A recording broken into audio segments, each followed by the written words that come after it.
We get treated like scumbags anyway, and I don't fucking know why. Really, at the end of the day, we're only meeting people who are exactly the same as us, just off different estates and different parts of the country. We want exactly the same as us to go to the match with our boys, meet us and have a good scrap, you know what I mean?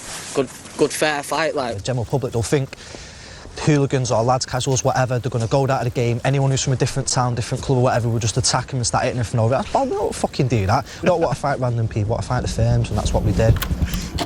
Look, the accents are irrelevant, but the theme is the same for this episode. From Smith to Robbie D. The Yankees have swept a 4-game series. Yes, it's an early try to Walkman. Live from the Export Beer Garden Studios, this is Versus, an agenda special podcast brought to you by Bonds Chafe Off Undies. Bonds, innovative range of friction-free undies. Rightio, welcome along to the Export Beer Garden Studios for an agenda special Versus. It is a 4-part series on the greatest rivalries in sport, the biggest frictions in sport, brought to you by Bonds Chafe Off Undies. We've gone through Auckland, Canterbury in the 80s, the complexities of India, Pakistan in the cricket field, New York Yankees and the Boston Red Sox. And we're going to finish it off with something that is probably escalated the most out of every single one of these rivalries. Bizarre. Very bizarre. So there's a thing when your favourite team loses and you say, look, nobody died. Not always true. In this instalment of Versus, we look at a football friction that moved beyond terrorist chants and the odd Stanley knife attack outside a pub in East London to something more far-reaching. But before we get there, we've brought in the resident football genius, a host of Weekend Sport on ZB. Who would have thought 20 years ago we would have a voice of football? But we do. Here to talk about the football rivalries, some of which are formed by geography, some by religion, and some for just the hell of it.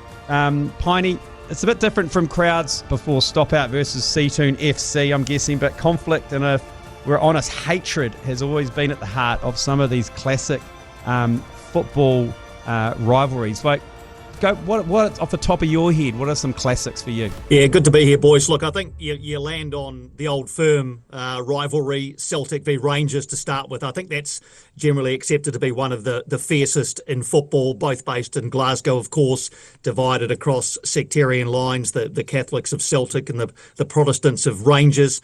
This goes back many, many, many years, decades in fact.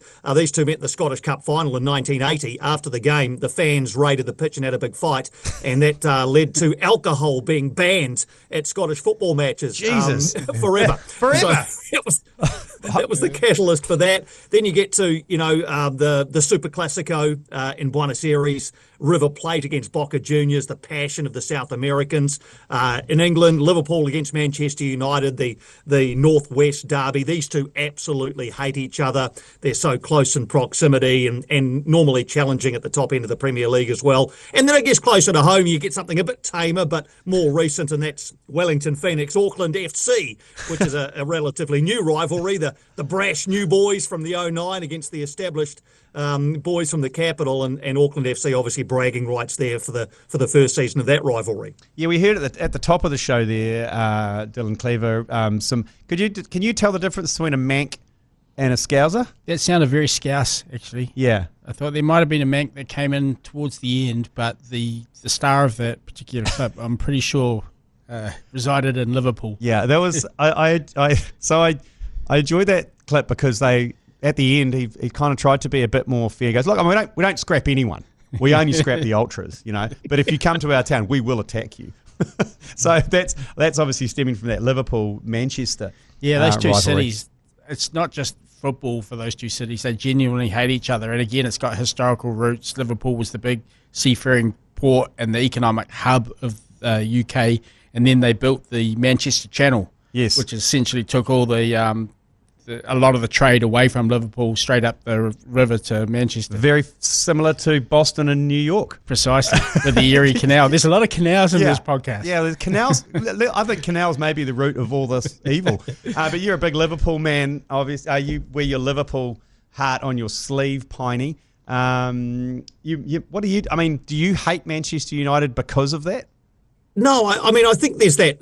I think if you lived in Liverpool, maybe it would be different. I think, we're a bit removed, and yes, I enjoy it when Manchester United lose and go through tough times, just as I'm sure, Manchester United fans enjoy Liverpool's trials and tribulations. Yeah. But yeah, the absolute hatred is actually there, and they often talk about fans going to the other ground, and Man U fans going to Anfield or Liverpool fans going to Old Trafford, and they need hundreds of police to escort them in and out.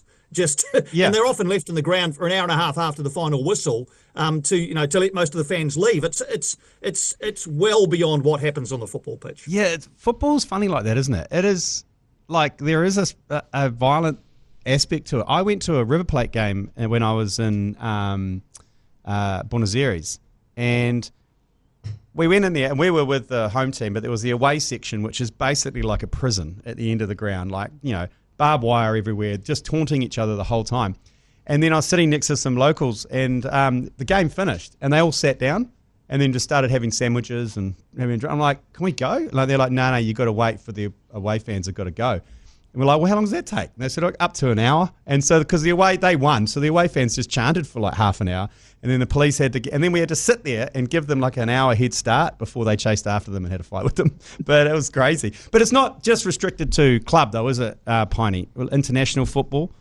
There's some pretty big ones. And often geographical as well. You look at South America, let's start there. Brazil, Argentina, two of the most successful nations in World Cup history. Brazil, 5-time World Cup winners. Yeah. Argentina 3 times, including the most recent one. They both believe they are the kings of South America, so when they clash, it's always tasty. Yep. In Europe, you land on Germany and the Netherlands, the contrast, the ruthless German efficiency, even the black and white that they wear. And then you get the inconsistently brilliant Dutch and their orange and everything they bring to it. And then, of course, at the moment, there are countries that aren't even allowed to play against each other. Russia and Ukraine, I think, are the most obvious example of that currently. That'd be great. But those are great examples, Piney. But Dylan Cleaver, we're not here to talk about those rivalries, are you? Are we? We've got another one in the mix we need to discuss. Yeah, it seems so small scale, but small scale things can blow up quite big. And I'm talking about, I want to introduce you to El Salvador versus Honduras, the match that quite literally started a war. Like a proper war. Like a military engagement. Guns, World War II, Spitfires, the works. But look, if you're familiar with the sporting frictions and what we've been through already, bringing it to life, that first we have to start in the history class. Yes. And this one's got an origin story, obviously. And I mean, where's the best place to start a story about how a football match between two tiny Central American countries started an actual military war? And you've got to start in Spain. Right, okay? Obviously. So once old Christopher C. discovered the Americas, the Spanish set about colonizing the place, and they did so pretty damn effectively. But even by the standards of the European colonizers, they were mean AF. Right, is that the Spanish? Yeah. Yeah, right. Yeah. So take Rodrigo de Bastides, who first charted the Central American coast. He was known as Spain's noblest conquistador due to his humanity.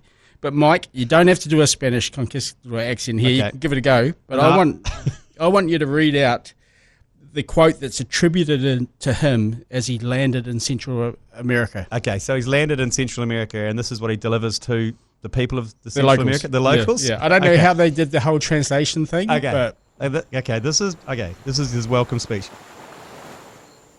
I assure you that with the help of God, I will make war on you in every place and in every way that I can, and I will subject you to the yoke and obedience of the church and their highnesses. I will take your persons and your women and your children, and I will make them slaves, and as such I will sell them and dispose of them as their highnesses command. I will take your gods, and I will do what all the evils and harms which I can, just to vassals. What does vassals mean? A vessel is like a serf, someone that's under your command. Oh, okay. Just as to vassals who do not obey and do not want to receive their lord, resist him and contradict him. And I declare that the deaths and harms which arise from this will be your fault, not mine. Charming bloke, right? A lovely bloke. Yeah. Welcome. So you come and say, I'm going to take everything. I'm going to take everything. I'm going to do what I want, but it's all your fault. I love that. It's your fault, not mine. So anyway, the Spanish occupation of the Americas lasted through to the 1820s.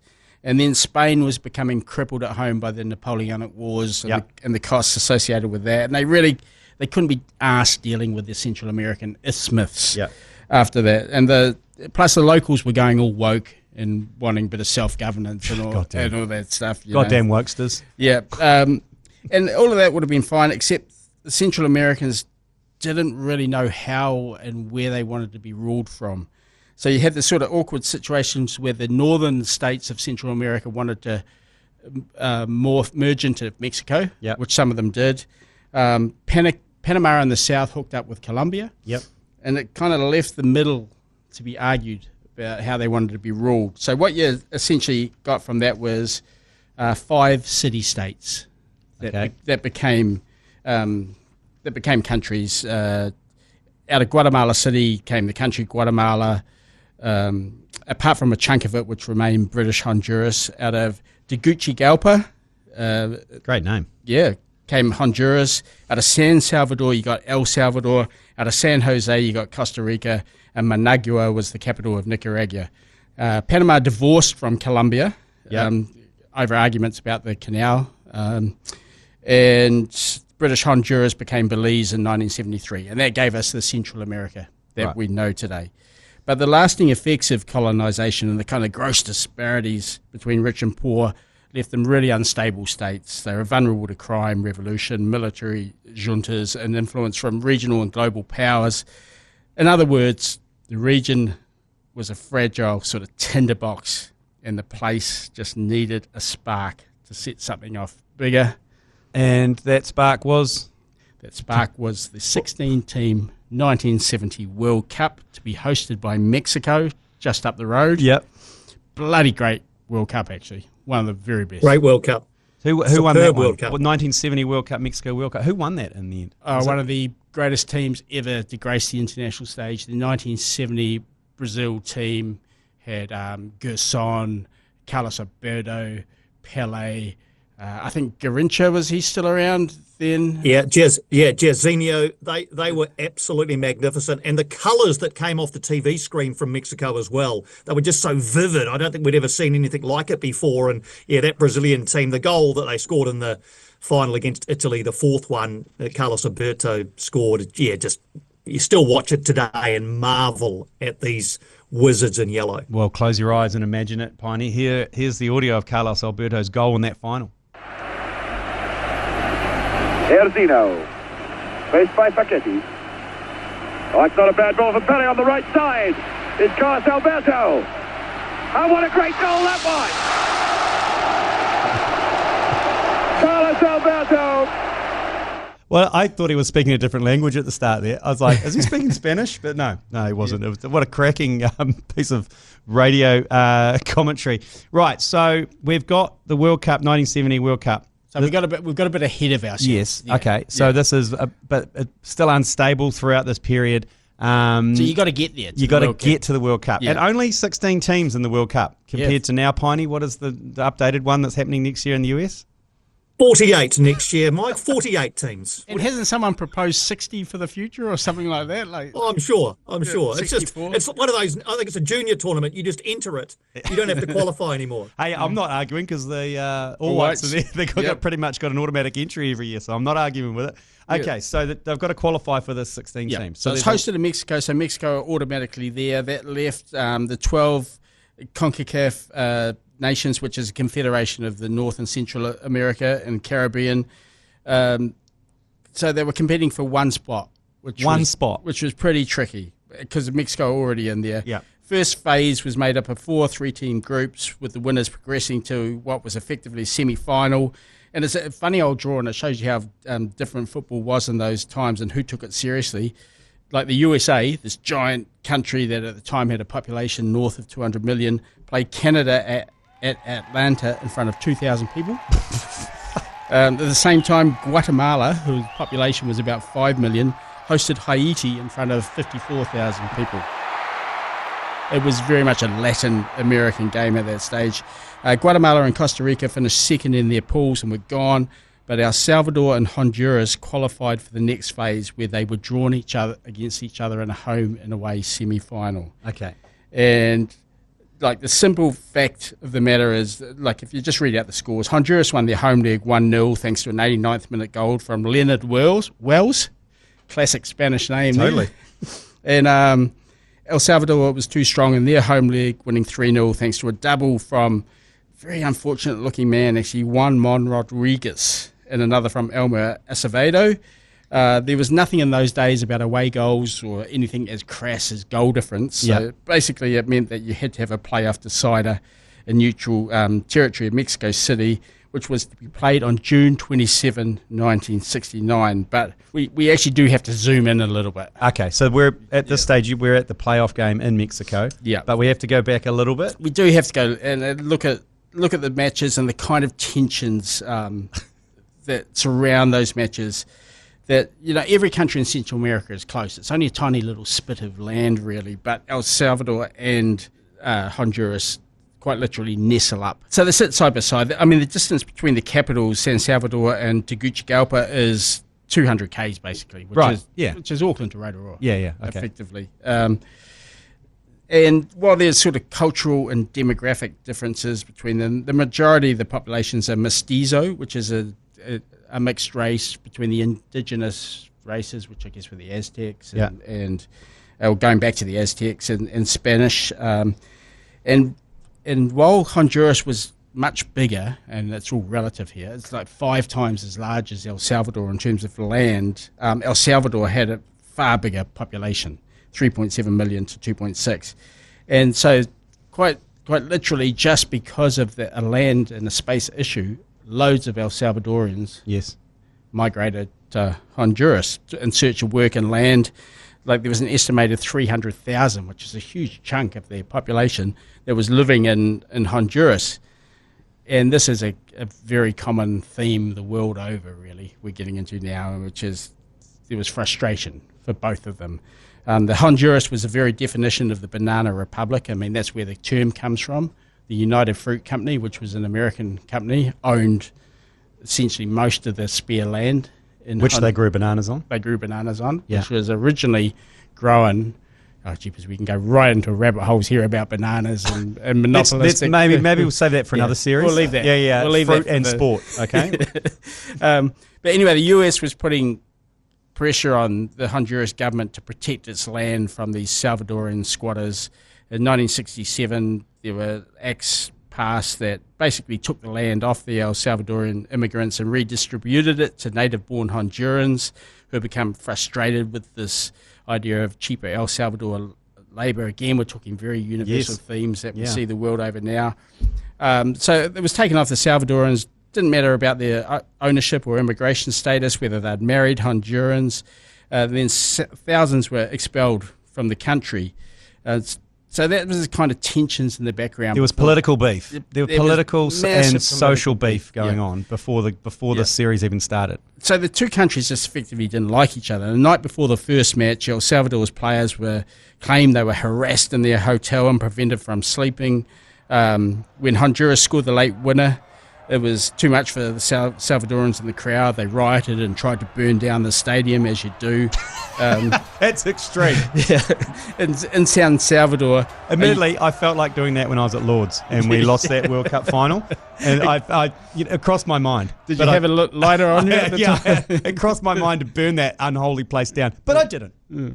Yeah, and in San Salvador, a young Honduran made the mistake of yelling out "Viva Honduras" after the result and was shot down in a drive-by shooting. Jesus, it's such extreme reactions to what is just a football game. Oh, Piney would see this every week with Phoenix, wouldn't you? Well, there's plenty of drive-by shootings in Courtney Place after a Phoenix game if somebody yells out, "Viva Brisbane Roar," or whoever they're playing. Viva Auckland FC would probably get you a bullet. They probably would actually down here. Piney, but going back to that, the players alleged they were harassed in their hotel room. I guarantee they were harassed in their hotel room because you've got some experience in that. You went over for the return leg of the All Whites versus Peru and experienced that firsthand. Absolutely, yeah. Lima 2017. It was 0-0 from the first leg. Got to Lima. Well, first of all, the All Whites were supposed to fly direct from Buenos Aires to Lima. The plane they were given actually stopped at 2 places before it got to Lima, so it did like a charter around. And when it got to Lima Airport, 1:00 in the morning local time, it then took. I took the same Uber ride from the airport to the hotel I was staying at, which was very close to the All Whites one. It took me about 10 minutes. Their coach took an hour. So it just wound them through these back streets. Classic. So they got to bed about 2 in the morning. And that was a couple of nights before. The night before the game, I was woken at 2:30 in the morning by like a fireworks display. It wasn't just a couple of double happies, like something you'd see, on Guy Fawkes night over Oriental Bay in Wellington. Just a cacophony of sound over the top of the hotel.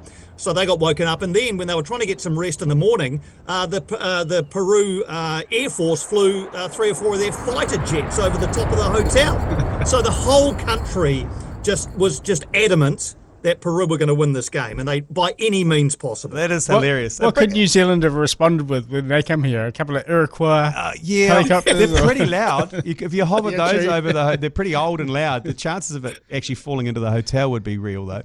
I don't know what the equivalent would be here, but we'd get shamed into not doing it because we want people to come to our country and tell everyone how much they love it. Yeah. We get a real wide on for people coming and telling us how much they love it. And when the French come and say, we hate Hamilton, it's an absolute shithole, we get all upset. And deep down we go, yeah, I wouldn't stay there either, mate. If Auckland's 120 clicks up the way, I'm going to stay there. Look, they obviously, that's the way they roll in South America. Yes. The passion, obviously, probably not as many drive-bys as what was back in the 1960s. And that's how it rolled in the return match as well. The Salvadorans rioted outside the Hondurans hotel. Players were kept awake all night by the beating of tin cans and projectiles hurled at their windows. It's insane, man. But it got inside, the pettiness got inside the stadium too, and this just really tickles me that. Before the game, a dirty rag was flown instead of the Honduras flag. Oh. So when they put it up the bowl.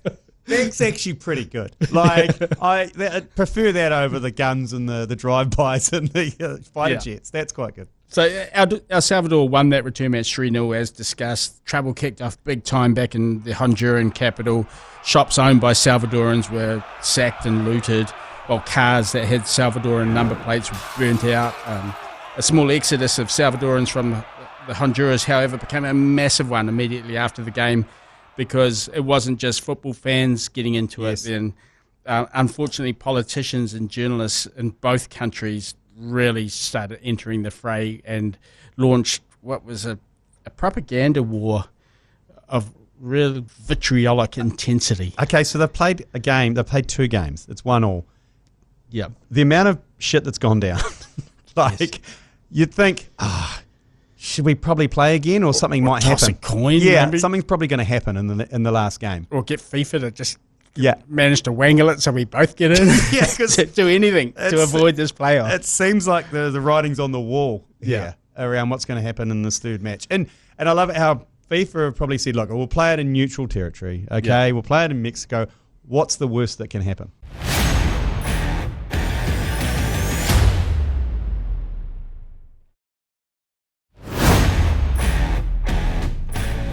The writing was literally on the wall. Like, graffiti was all over both countries, basically saying El Salvadorans F off or Hondurans F off. So you're right. And on 19th of June, which is still about a week before the playoff game, the Honduran Minister for Foreign Affairs wrote to his Salvadoran counterpart, protesting vigorously at the treatment of the Hondurans in San Salvador after the game, while his counterpart fired off an almost simultaneous and similar message, basically. So they're both saying it's your fault, it's your fault. Yep. By the time of the third match, the decider, about 12,000 Salvadorians had been forced to leave Honduras. Well, if they weren't forced to, they felt they had to get out of it. And then the night before the match, in what was really a faux pas, a failure of diplomacy, El Salvador cut off all diplomatic ties with Honduras, claiming that the government had not taken any effective measures to punish crimes which constitute genocide, strong words, nor has it given any assurances of indemnification or reparations for the damages caused to Salvadorans. Right, this is the night before. This is the night before the game. Imagine being a player. Imagine being a player and like all that on the like hanging. Thank over God the there were back no of cell you. phones then, else they would just be lit up all Yeah, night. so they were probably completely unaware of all the kind of diplomatic drama. Yeah. Anyway, match day. We get to the match. There's only a little bit of grainy black and white footage of this, and I've watched it, and there's some footage of the El Salvador goals, but the match actually looked like a bit of a cracker. Yeah. El Salvador went ahead early. Gol del conjunto salvadoreño.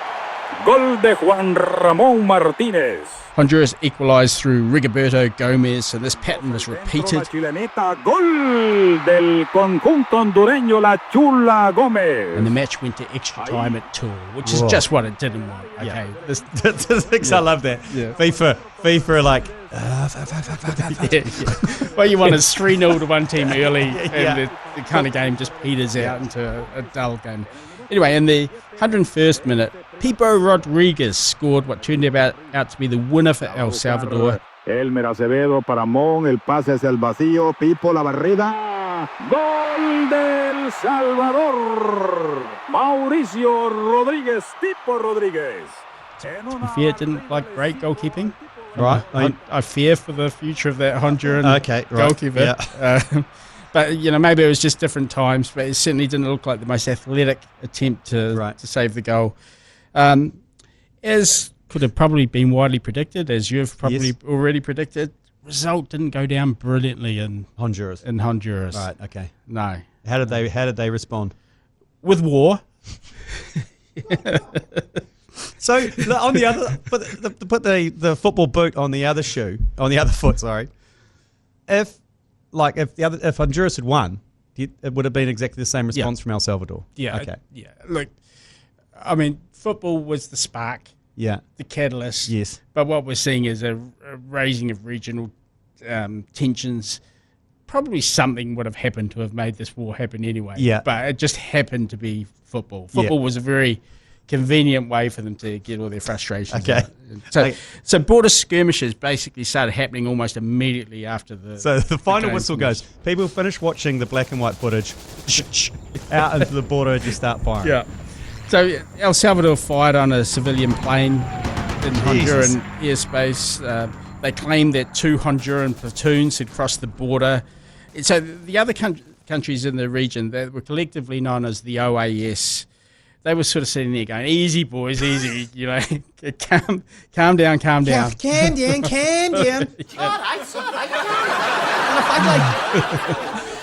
But there was to be no calming. Right. So July 14, so we've got to about 2 weeks after, with all these skirmishes happening, shots being fired. Yeah.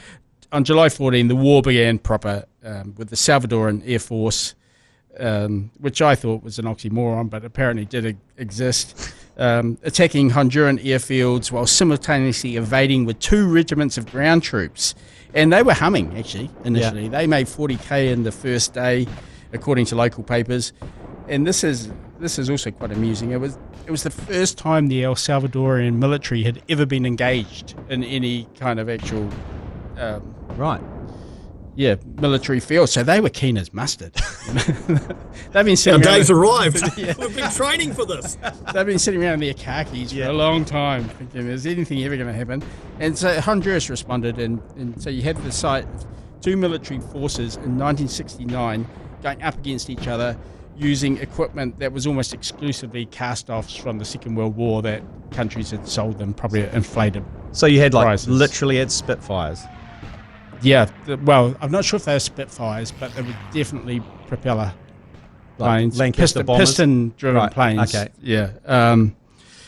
So this, I'm reading this straight out of Wikipedia now. So on July 16, the only major battle of the war, Salvadoran troops led by Colonel Mario El Diablo Velasquez Jondras, who sounds like he could play centre half for Real Sociedad, actually. That wasn't in Wikipedia, I made that up.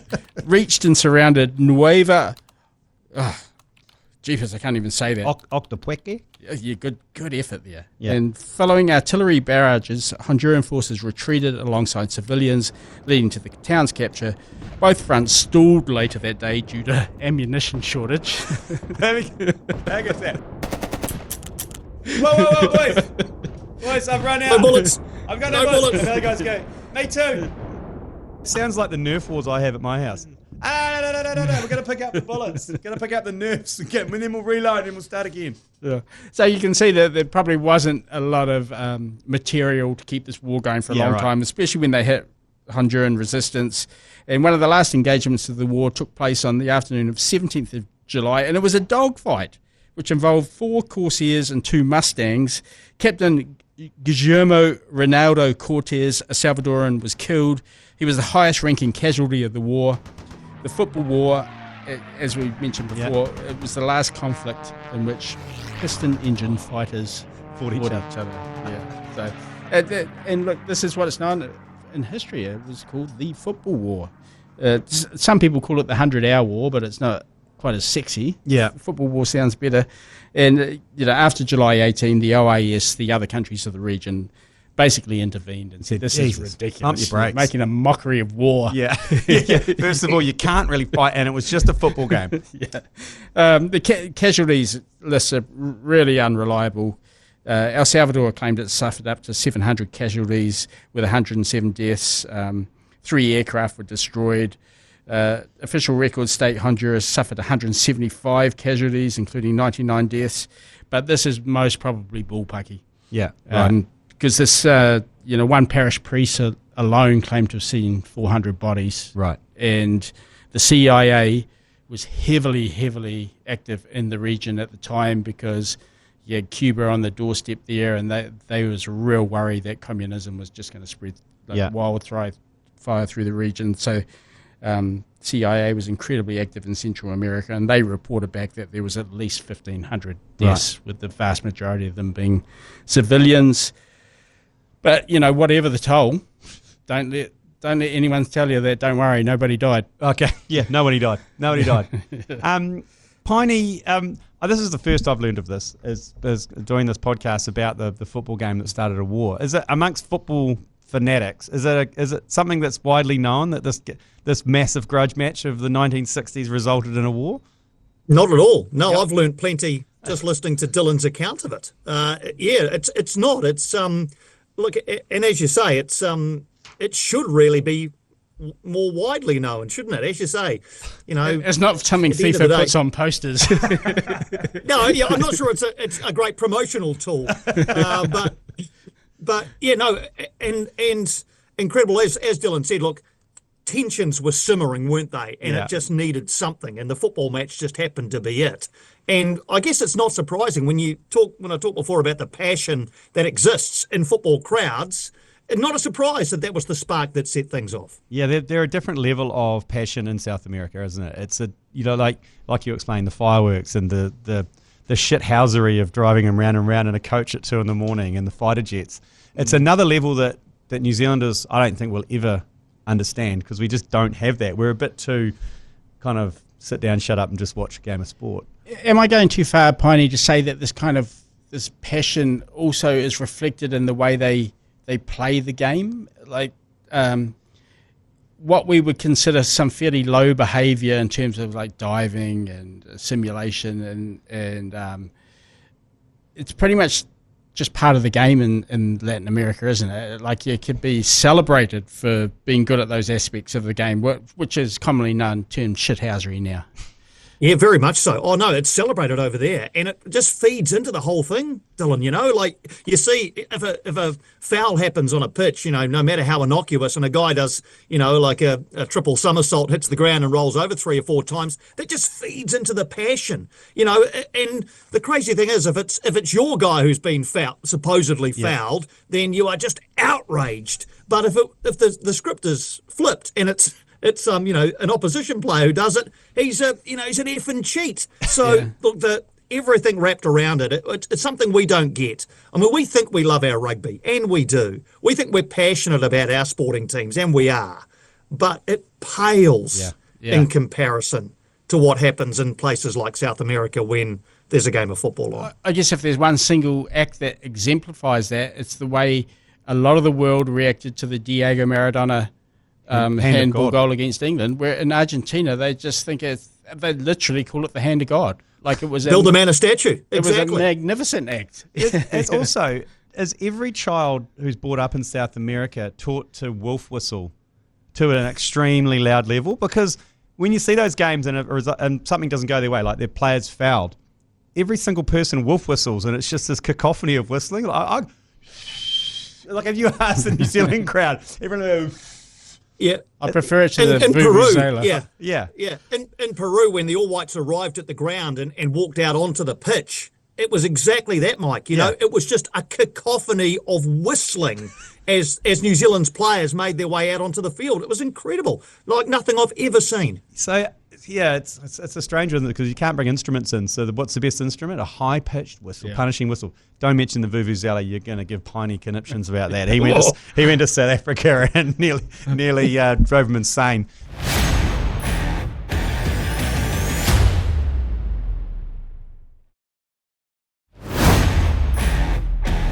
Like after the war, how did these countries fare when it came to World Cups again? Did they ever face each other again? With not. I mean, it's always going to be a rivalry and hatred. But first of all, there was a football legacy and a societal legacy from this. The football legacy is that El Salvador actually got to the playoff final. They played Haiti. And they won at home, lost away, and again went to a playoff. Oh, God. Extra time. And again, Juan Mon Rodriguez was the hero, and he sent them to Mexico for their first World Cup. They lost all 3 games. They were drawn in the same pool as Mexico, Belgium, and the USSR, and they got fairly handily touched up. They didn't score a goal. They lost. They qualified again in 1982. 1982, obviously famous for the first time the All Whites went. Much like the All Whites, they lost every game, although All Whites scored 2, didn't they, against Scotland? Stevie Waterman and Steve Sumner, is that right? You got it, Dylan. Yep. Great memory, mate. Great grasp of the historical facts. Absolutely. El Salvador didn't score a goal. No, they did. They scored 1 goal. Honduras subsequently have qualified for 3. They also qualified for 82. Obviously, that was expanded by then. They also qualified in 2010, which the All Whites were at in South Africa, and 2014, which must have been Russia. Is that right? 2014 Brazil. Brazil, okay. Yep. They're yet to make it out of the group stage and have yet to win a game, though they have drawn 3 out of 9 matches. So they've been more competitive. But the consequences of the war were dire, mostly for El Salvador. Right, which was the smaller country, the grossly overpopulated country. Salvadorans and Honduras were displaced. So, we talked about how they were leaving because they felt threatened before the game. Well, after the war, they just had to leave en masse. So there's 300,000 of them. They came back to a teeming country that didn't really want them, struggled to fit them in. There's a load of social unrest, which a decade later led to the Salvadoran Civil War, which was incredibly brutal, like 80,000 killed. Whoa. And another 8,000 disappeared, and I'm doing those air quotes things here that you can't really see on podcast. But like to this day, both countries remain fragile. There's large sections of the population that live below the poverty line. Many have successfully fled to the USA for a chance of a better life. Obviously, what's going on in the USA at the moment mean that a lot of them are being sent back, with the ICE raids and the crackdown on illegal immigration in America. And it's a pretty dismal. If you think about El Salvador now, Mike, what do you think of? El Salvador. Probably famous for 2 things, and neither of them are good now. Bananas? Oh, no, drugs. Well, as a corollary. Drugs and bananas. They're famous for the Mara Salvatrucha, which is the largest street gang in the world, sometimes known as the MS-13. If you go into any prison in the US, and I don't recommend it. Have you done some time? I'm going on documentaries here, not first-hand experience. The prison system is dominated by MS-13 gangs, and it's really striking imagery. They've got a lot of facial tattoos with the MS-13, and it's also known for, El Salvador is known for having the biggest and most inhumane prisons in the world. So so things haven't really panned out for either nation. I mean, No. maybe Honduras more than El Salvador. Honduras is doing better, I think. Yeah. And they always had a little bit more. They had the United Fruit Company, and they had more work. A little bit of foreign investment coming into the country. Anyway, okay, well, that wraps up our fourth episode of Versus, agenda special on the greatest sporting rivalries around the world, wrapped up with El Salvador versus Honduras, the match that started a war. Piney, thanks for joining us on this episode. Great to have your insight and some of your recollections of your experience in South America. Great pleasure, guys. Awesome to be here. And Dylan, thank you very much. Hopefully we'll be back with a second series of Versus, looking at the greatest rivalries. Thanks very much for joining us, and a massive thanks to Bonds Chafe Off Undies for their support on this. If you're looking for some undies that aren't going to give you any sort of friction, grab some of those around your nutsacks.